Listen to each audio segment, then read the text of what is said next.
Now at 6, this is Fox 61, Connecticut's news station. We go back to 2022, after the height of the pandemic, students were coming back. We had 244 teacher vacancies to start the school year.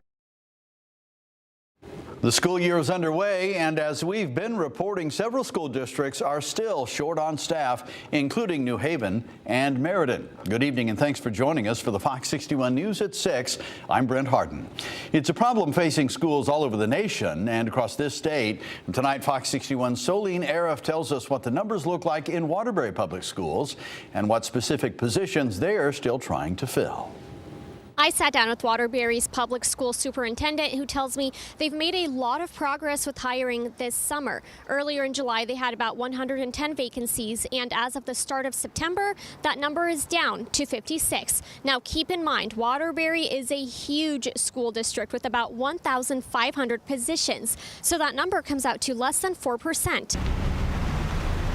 Superintendent Darren Schwartz says he's proud of their progress despite a difficult hiring climate in education. We've been struggling with a national teacher shortage for a few years now, and so nothing is more important than our teachers and our administrators in the schools.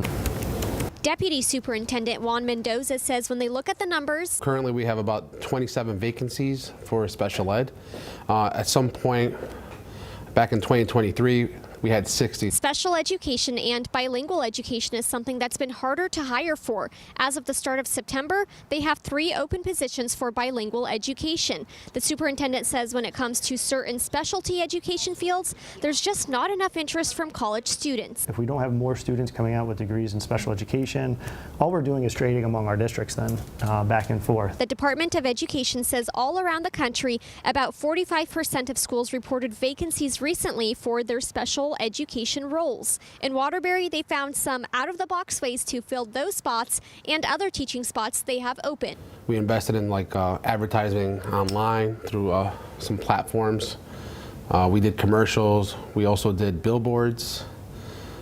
We did targeted ads. Schwartz says they've also made salaries more competitive, recently started a no phone policy for students, and spent time at the high school and college level finding the best future teachers to hire after graduation. It's just about creating a positive environment. We talk a lot about culture and climate at each school. We talk about that we're all in this together in this endeavor to educate children. Now, along with hiring students fresh out of college, they've also focused on absorbing teachers from other schools around Connecticut who've been laid off because of cuts. Reporting in Waterbury, Solene Arif, Fox 61. Well, the state's early childhood commissioner, Beth Bai, is retiring October 1st. Bai has led the office since 2019. She helped expand early education and launch universal nurse home visits. She says she plans to pursue a new career in health care, working with children and families. Deputy Commissioner Elena Trueworthy will step in as interim commissioner. Trueworthy has more than 20 years of experience in early childhood programs and has been with the agency since 2019.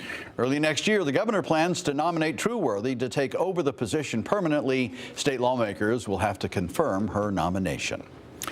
Well, there was a medical scare inside a Plainfield school this morning. Around 9 this morning, a student ate a gummy and started having a reaction. Staff called 911. Police and EMTs rushed in. The student was awake and talking when they were taken for treatment. As a precaution, the school went on hold while crews worked, but since then, classes returned to normal.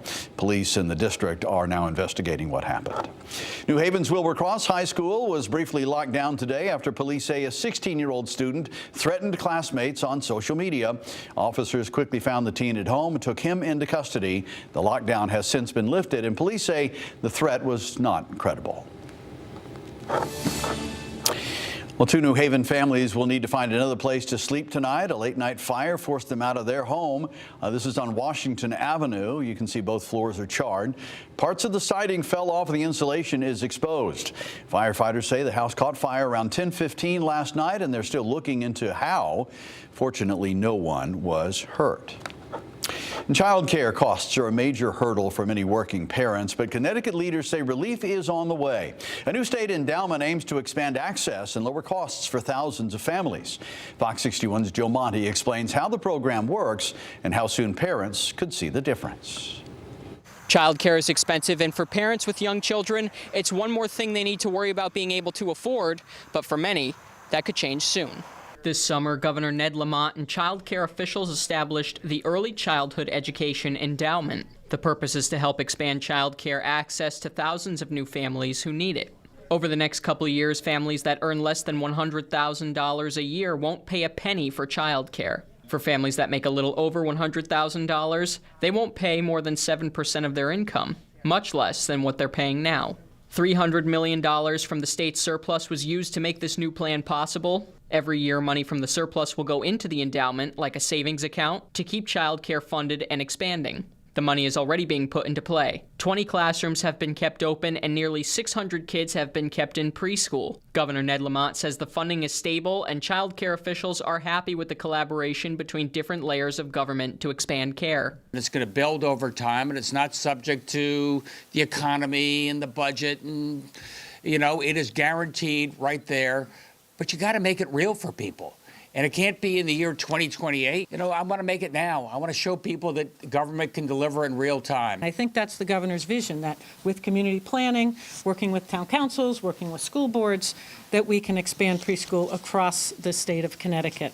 The endowment is expected to grow exponentially in the coming years. The Connecticut Office of Early Childhood predicts that by 2030, there's going to be an additional 16,000 kids in preschool because of this funding and support. In West Hartford, Joe Monti, Fox 61. A driver crashed into a utility pole in South Killingly today, which sparked a fire and knocked down live power lines. It happened just after 1 this morning on Waregan Road. Crews say the driver got out on their own and refused treatment. In South Windsor, police say a Simsbury man stole more than $1,500 worth of groceries from Stop and Shop back in May. Officers arrested 28-year-old Nicholas Anderson on Wednesday. He is charged with larceny and conspiracy to commit larceny. Police say Anderson is already in state custody on other charges and was in court yesterday. West Haven police say they've taken a repeat offender off the streets. Investigators arrested 27-year-old Darius Best after an undercover probe into crack cocaine and fentanyl sales. Officers say when they moved in, Best rammed police cars, tried to run, and it was caught with the help of a canine officer. Inside his car, police found more than 100 bags of heroin, fentanyl, dozens of crack baggies, cash, and phones. Best faces multiple new drug and felony charges and is now back in custody, already on parole in a previous case. Groton police say a traffic stop turned dangerous last night. Officers say someone in a black Mercedes rammed a cruiser and then sped off and led police on a chase through town and onto I-95. Along the way, police say the car hit a pickup with 2 kids inside. Thankfully, no one was seriously hurt. 2 teens were arrested after police say they ran from the car in East Lyme. Police are still trying to identify the driver. And a Wethersfield man turned himself in to Newington police yesterday. He's accused of hitting a police officer in March. 22-year-old Luis Lopez turned himself in on multiple charges, including reckless endangerment and assault of public safety personnel. Back on March 19th, police saw a car that they were trying to find and stop for a few days. Officers tried to stop Lopez in a Chick-fil-A drive-thru on the Berlin Turnpike, where they say he drove toward an officer, hit them with his car, and then drove away. The officer suffered minor injuries. Lopez is out on bond and due in court in 2 weeks. And right now, New Britain is grappling with back-to-back shootings in just the first week of September. People in the community say it's time to step up and stop the violence. Fox 61's Nick Bradshaw takes us to one of the scenes and talks with the neighbors about what they are seeing.